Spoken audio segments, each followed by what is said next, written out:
Hello friends, welcome to channel. Friends, stock market के अंदर हम लोग यहाँ पर स्टॉक के एप्रिसिएशन के अलावा, यानी कि अगर आपने कोई स्टॉक यहाँ पर लोअर प्राइस पे खरीदा, हायर प्राइस पे उसको सेल किया, इसके अलावा हम लोग और कौन से प्रॉफिट्स यहाँ पर कमा सकते हैं और कौन सी इनकम हम लोग यहाँ पर कमा सकते हैं अपार्ट फ्रॉम दिस, तो वो होती है यहाँ पर डिविडेंड। डिविडेंड क्या होता है? बेसिकली लास्ट वीडियो के अंदर हम लोगों ने उसको देख लिया है। इस वीडियो के अंदर हम लोग ये देखने वाले हैं डिविडेंड क्या होता है, डिविडेंड यील्ड क्या होती है, और इसके अंदर जो डेट्स इंक्लूड है, लाइक यहाँ पर dividend declaration dates, ex dividend date, record date, pay out date क्या होती है, इसके बारे में आज हम लोग यहाँ पर बात करने वाले हैं। इस वीडियो को आप शुरू से एंड तक पूरा देखना, क्योंकि यहाँ पर अगर एक बार कंफ्यूजन रह गया तो फिर वो हमेशा रहेगा। और मैंने ये कोशिश की है कि इस वीडियो के अंदर, चाहे ये वीडियो कितना भी बड़ा हो, सारे डाउट आपके यहाँ पर क्लियर हो जाएंगे। दोबारा आपको कभी भी डिविडेंड यील्ड या रिकॉर्ड डेट्स वगैरह जो भी डेट्स यहाँ पर होती है, इसके अंदर कोई भी डाउट यहाँ पर नहीं आने वाला है। तो चलिए हम लोग करते हैं इस वीडियो को यहाँ पर स्टार्ट। देखिए, यहाँ पर स्टॉक मार्केट के अंदर जो भी कंपनीज होती है, उसके अपने कुछ शेयर होल्डर होते हैं जिन लोगों ने कंपनीज के अंदर यहाँ पर इन्वेस्ट किया है, और कंपनीज यहाँ पर कुछ काम करती है और उससे यहाँ पर वो प्रॉफिट अर्न करती है। तो उस प्रॉफिट में से वो कुछ हिस्सा अपने शेयर होल्डर को यहाँ पर देती है, यानी वो कुछ हिस्सा डिस्ट्रीब्यूट कर रही है अपने शेयर होल्डर में ड्यूरिंग द ईयर। उसको हम लोग यहाँ पर बोलते हैं डिविडेंड्स। और कुछ पैसा यहाँ पर फ्यूचर के लिए, नए प्रोजेक्ट्स के लिए रिटेन करके रखती है, तो उसको हम लोग बोलते हैं यहाँ पर रिटेन्ड अर्निंग। ये प्रॉफिट में से ही कंपनी यहाँ पर रखती है, राइट। तो यहाँ पर अभी हम लोग को ये देखना है कि कंपनीज यहाँ पर डिविडेंड देती कैसे हैं, उसको पहले हम एक बार यहाँ पर देख लेते हैं। तो कंपनीज जब आपको यहाँ पर डिविडेंड देती है तो वो एक्सप्रेस कैसे कर रही है, किस फॉर्म में वो आपको डिविडेंड दे रही है, उसके यहाँ पर दो तरीके होते हैं। पहला तरीका, यहाँ पर कंपनी ये बोलती है कि हम आपको पर शेयर बेसिस पे डिविडेंड यहाँ पर दे रहे हैं। लाइक अगर आपके पास यहाँ पर 1000 शेयर है और हमने एक शेयर पे 17 रुपए का डिविडेंड डिक्लेयर किया, तो आपको यहाँ पर कितना मिलेगा? 17,000। तो ये आपका डिविडेंड हो गया यहाँ पर। और कई बार यहाँ पर जो कंपनीज डिविडेंड पे करती है, वो एक्सप्रेस करती है हम लोग को यहाँ पर परसेंटेज बेसिस पे, फेस वैल्यू का कितना परसेंट आपको डिविडेंड मिलेगा। तो यहाँ पर कई बार हम लोग जब न्यूज वेबसाइट देखते हैं, तो वहां पर हम लोगों को देखने को मिलता है कि कंपनी ने 340% का डिविडेंड दिया। तो अब इसका क्या मतलब होता है? 340% का डिविडेंड दिया तो इसका क्या मतलब होता है? तो यहाँ पर 340% ऑफ किसका? फेस वैल्यू का। लास्ट वीडियो के अंदर हम लोगों ने बात कर ली कि फेस वैल्यू क्या होती है। तो 340% of face value. Face value अगर किसी स्टॉक की यहाँ पर 5 रुपए है, तो यहाँ पर ये कैसे कैलकुलेट होगा कि 340% है divide by 100 into 5, face value 5 है, तो यहाँ पर 17 रुपए पर शेयर पे आपका डिविडेंड यहाँ पर आपको मिल गया। तो एक्सप्रेस कैसे भी करे कंपनी, हम लोगों को यहाँ पर कंफ्यूज नहीं होना है, राइट। तो अभी हम लोग यहाँ पर कुछ इंपॉर्टेंट पॉइंट्स को डिस्कस कर लेते हैं रिगार्डिंग डिविडेंड्स। तो यहाँ पर ये बात जरूरी नहीं होती कि कंपनी आपको हर साल यहाँ पर डिविडेंड दे। अगर कंपनी को ये लगता है कि instead of giving dividend to the shareholder, अगर हम लोग उस फंड को किसी बेटर जगह यूटिलाइज कर सकते हैं, किसी नए प्रोजेक्ट के अंदर लगा सकते हैं और वहां से हम लोग प्रॉफिट्स अर्न कर सकते हैं, तो कंपनी आपको डिविडेंड ना दे। तो ये कंप्लीटली डिस्क्रिशन पावर के ऊपर होता है कंपनीज की। और अभी हम लोग यहाँ पर बात करते आ रहे हैं कि कंपनी काम करती है, उससे प्रॉफिट अर्न करती है, तो उसके बाद में से वो कुछ हिस्सा जो है वो शेयर होल्डर को देती है। तो क्वेश्चन दिमाग में ये आता है कि तब क्या, जब कंपनी को यहाँ पर लॉस होगा, तो क्या कंपनीज लॉसेस के अंदर हम लोग को डिविडेंड दे सकती है? देखिए, जनरली डिविडेंड जो दिया जाता है वो प्रॉफिट में से दिया जाता है, बट यहाँ पर जिन कंपनीज के पास हेल्दी कैश रिजर्व होता है, यानी कि पिछले सालों की कमाई इतनी ज्यादा होती है, रिटेन्ड अर्निंग इतनी ज्यादा होती है, तो उसमें से वो फिर भी यहाँ पर लॉसेस होने के बाद भी डिविडेंड पे कर सकती है। वो ऐसा यहाँ पर इसलिए करती है ताकि जो शेयर होल्डर है उनके साथ में वो ट्रस्ट बना रहे। किसी भी कारण से कंपनी अगर नेगेटिव लॉस बुक करती है या उसकी स्टॉक प्राइस यार नीचे है, तो ऐसे समय में भी कंपनीज यहाँ पर डिविडेंड डिक्लेयर करती है। और अगर कंपनीज को यहाँ पर ये लगता है कि फ्यूचर में अपॉर्चुनिटी नहीं है, मार्केट मुझे सपोर्ट नहीं कर रहा है, उतनी डिमांड नहीं है प्रोडक्ट की, तो ऐसे में कंपनी यहाँ पर नए प्रोजेक्ट के अंदर इन्वेस्टमेंट करने से बजाय आपको यहाँ पर डिविडेंड डिक्लेयर करती है, आपको यहाँ पर डिविडेंड देती है। तो यहाँ पर हमारे पास एक और कंफ्यूजिंग टर्म आती है, डिविडेंड यील्ड। तो देखिए, इनसे हम लोगों को डरना नहीं है, कंफ्यूज नहीं होना है कि ये टर्म क्या है। यहाँ पर बड़ी सिंपल होती है सारी टर्म्स यहाँ पर, जब तक हम लोग इसको समझते नहीं है तब तक हमारे लिए यहाँ पर डाउट बना देता है। तो डिविडेंड यील्ड क्या है? ये एक रेशियो है जिससे हम लोग को पता चलता है कि कंपनी कितना एनुअल डिविडेंड यहाँ पर दे रही है compare to it share price. कितना एनुअल डिविडेंड कंपनीज यहाँ पर दे रही है compare to it share price, ये एक रेशियो हमको बताता है। तो इसका फॉर्मूला क्या होता है यहाँ पर? Dividend yield equal to annual dividend, यानी कि कितना एनुअल डिविडेंड दिया, divide by its share price into 100, ये इसका सिंपल फॉर्मूला है। तो यहाँ पर मैंने एक एग्जांपल लिया हुआ है, इसको हम लोग पहले समझते हैं। देखिए, जैसे आप बैंक अकाउंट यानी कि सेविंग अकाउंट के अंदर आप कुछ कैश डिपॉजिट करते हैं। लेट सपोज आपने साल भर के लिए यहाँ पर 100 रुपए डिपॉजिट कर दिए अपने सेविंग अकाउंट के अंदर, तो वहां पर 4% का इंटरेस्ट मिलता है आपको। तो आपने साल भर में कर ली 104, यानी कि 100 रुपये आपने यहाँ पर इन्वेस्ट किए या कि सेव किए तो उस पर आपको 4% का यहाँ पर इंटरेस्ट मिला। सिमिलरली वही बात कर रहे हैं डिविडेंड यील्ड के अंदर भी, यानी कि अगर आपने कोई 100 रुपये का स्टॉक खरीदा तो उससे आपको कितना डिविडेंड मिला।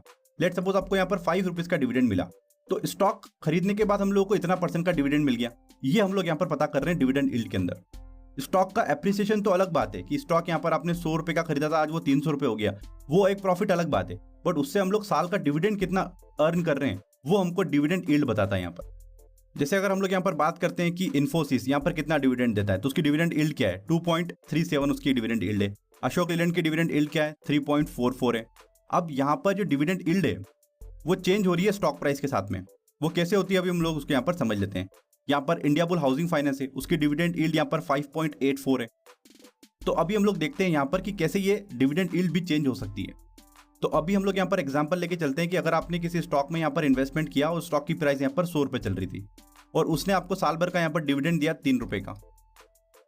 तो अभी हम लोग इसको इस फॉर्मूले के अंदर रखते हैं कि 3 रुपीज़ का हमको एनुअल डिविडेंड मिला, स्टॉक की प्राइस यहाँ पर थी 100 इंटू यहाँ पर करते हैं हम लोग 100, तो यहाँ पर 3% का इसका डिविडेंड यील्ड निकला।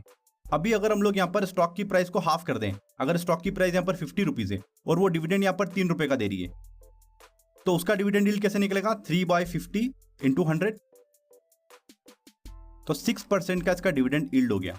यानी कि अगर हम ऐसे स्टॉक के अंदर इन्वेस्ट कर दें तो 6% तो हम ऐसे डिविडेंड से कमा लेंगे। उसके बाद स्टॉक एप्रिशिएट हो या डिप्रिशिएट हो वो यहाँ पर आपको देखना है, बट डिविडेंड यील्ड हमको बता रही है कि हम लोग साल का कितना % उससे कमा सकते हैं। अभी यहाँ पर हमारे पास कई सारी ऐसी वेबसाइट्स है जो टेलीग्राम चैनल के ऊपर यहाँ पर शेयर करी गई है।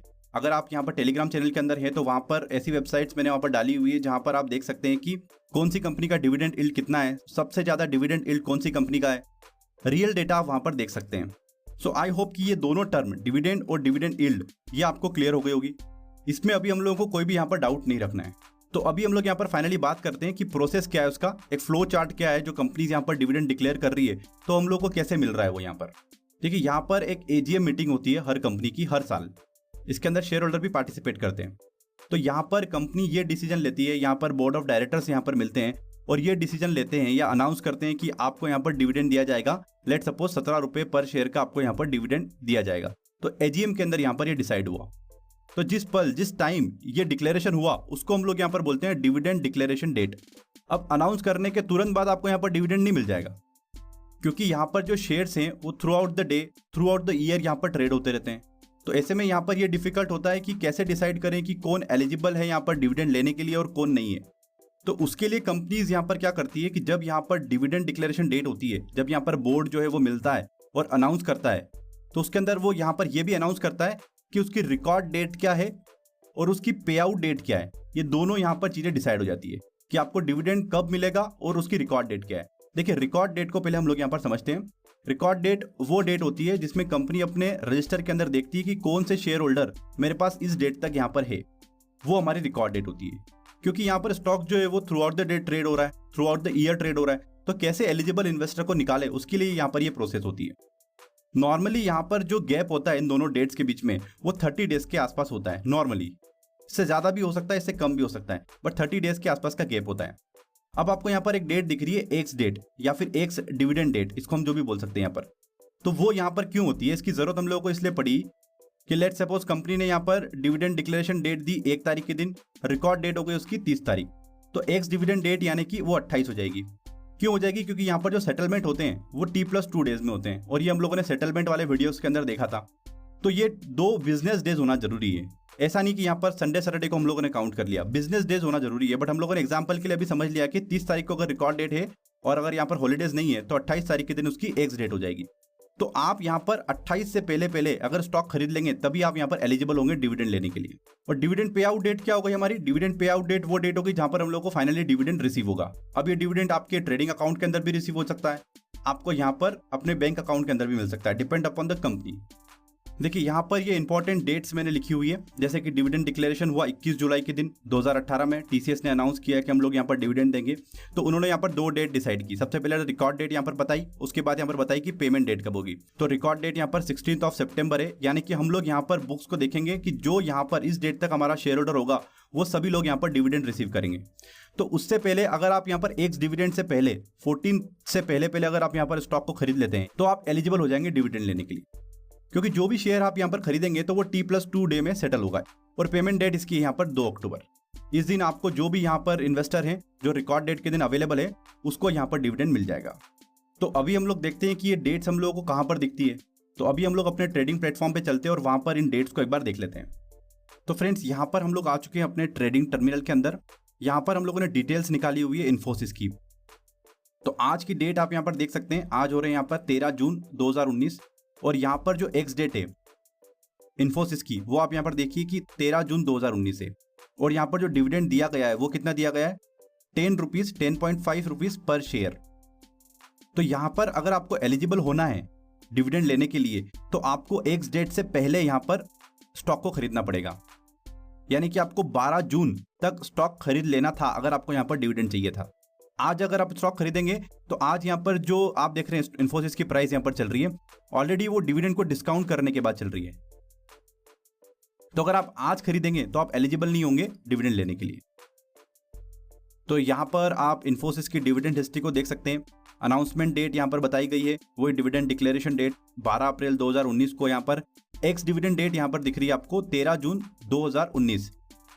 और यहाँ पर आप देख रहे हैं डिविडेंड फेस वैल्यू का कितना परसेंट मिल रहा है, 210%। और यहाँ पर जो डिविडेंड मिल रहा है वो आपको फाइनल डिविडेंड मिल रहा है। डिविडेंड यहाँ पर फाइनल डिविडेंड हो सकता है, स्पेशल डिविडेंड हो सकता है, इंटरिम डिविडेंड हो सकता है।